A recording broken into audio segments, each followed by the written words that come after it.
Днес ще разгледаме какви са различните производители на казани за ракия в Сърбия и какви са особените разлики между видовете дестилатори, които има в момента на нашия пазар.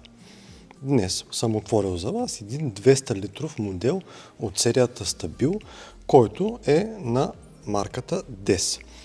Малко повече детайли. DES е производител на дестилационно оборудване от 1961 година, като освен техните хоби и домашни казани, произвеждат дестилационно оборудване, което стига до 6 тона.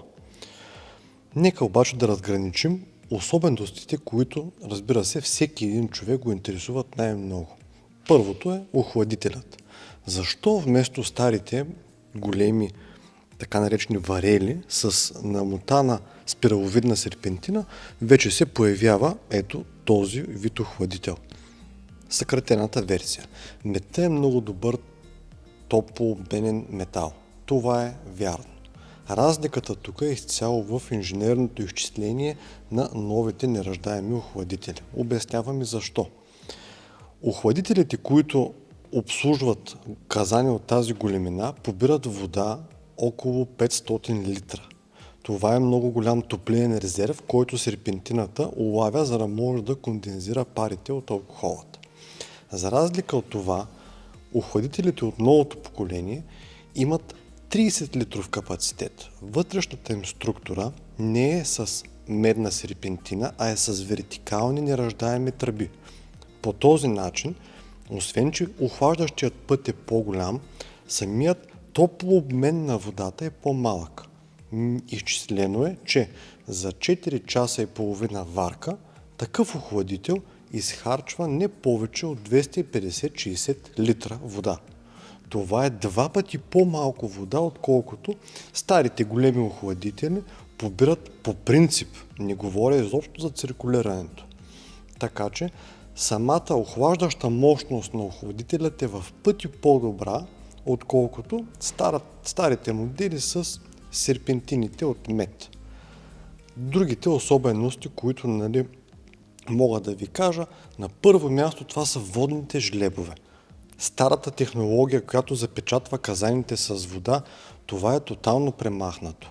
Защото основната функция на тези уплътнения е да запази парите вътре в дестилатора. DES имат ново поколение запечатване, което е с силиконови уплътнения. Загубата на пари е минимизирана до 0. Няма как да излезе пара нито от ъгълът между шапката, нито от лулата. Защото вместо старите теста, които слагаха нашите дядовци, за да уплътнят всички неравномерни затворени участъци в казанът, вече са сведени до тотален минимум и липсват. Уплътненията, които се слагат, са с скоби, няма винтове или нещо подобно.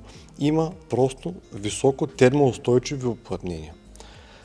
Имахме така допълнително и въпроси, коментари от това дали това е безопасно, когато системата е херметически затворена тотално. Няма абсолютно никакъв повод за притеснение, защото всеки един казан е оборудван с възвратен клапан. Така че няма как да се превърне едва ли не в бомба. Другото по-специфично нещо, освен тези водни жлебове, които тотално са премахнати, това е цялостната структура на казаната.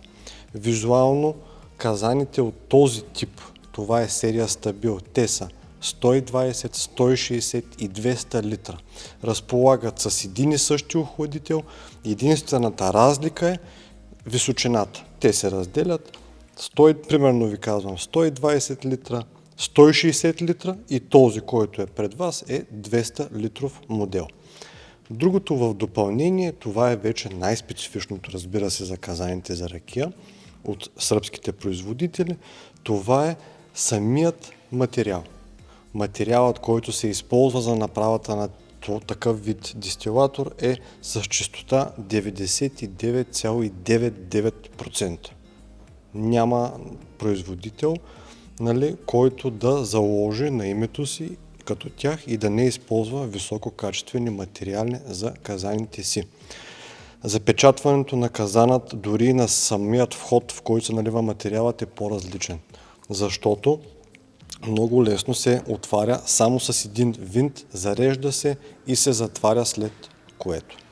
Оттам насетне самите серии разполагат, разбира се, с пълната окомплектовка, която виждате, и идват, разбира се, с техният си капак, който е от ето този тип, може да го видите и тук отзад има запечатан такъв и нищо друго. В детайли, надявам се да съм бил полезен, следете ни, последвайте ни, дайте един лайк и очаквайте повече информация за новите въведения в дестилацията на ракия.